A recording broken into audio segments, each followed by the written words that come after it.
Je n'arrive pas à écrire chez moi et je trouve ça problématique. Là, je suis sur le lieu de mon stage en agence immobilière et j'ai l'inspiration qui est en fusion.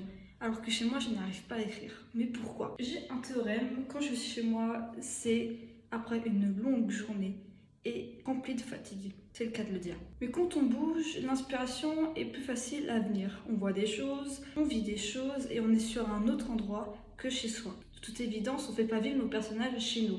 Peut-être que ça peut arriver dans une histoire et je suis curieuse de voir ça, honnêtement. Après, certes, c'est mon cas, mais ça peut aussi arriver à d'autres ou pas. Des gens peuvent être inspirés chez eux. Il y a plein de façons d'être inspiré chez soi. Tu peux avoir un extérieur qui t'inspire de plein de manières différentes. Tu peux avoir une décoration ou une mise en place qui est délirante au point de t'inspirer. Délirante dans le sens où c'est personnalisé, etc.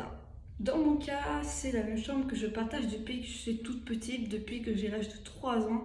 Et en effet, c'est un peu compliqué de s'inspirer, mis à part si c'est pour des cas d'enfance. Alors certes, dans certains cas, j'arrive à écrire chez moi, mais l'inspiration ne sera pas la même que si je suis en extérieur.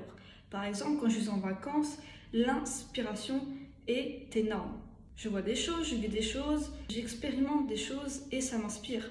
Là, en stage, je suis pas chez moi, je suis en dehors, je suis à Paris et oui, ça m'inspire. Alors certes, mon histoire se passe à Monaco et c'est pas du tout la même vibe de Paris, mais ça m'inspire. Ça m'inspire dans le sens que j'ai envie de m'évader, dans le sens où je fais voyager mes personnages autre part, sachant que j'ai déjà été à Monaco et du coup je vois un peu la vibe. Enfin bref, si toi aussi ça t'arrive, n'hésite pas à le partager dans les commentaires, je suis très curieuse de savoir.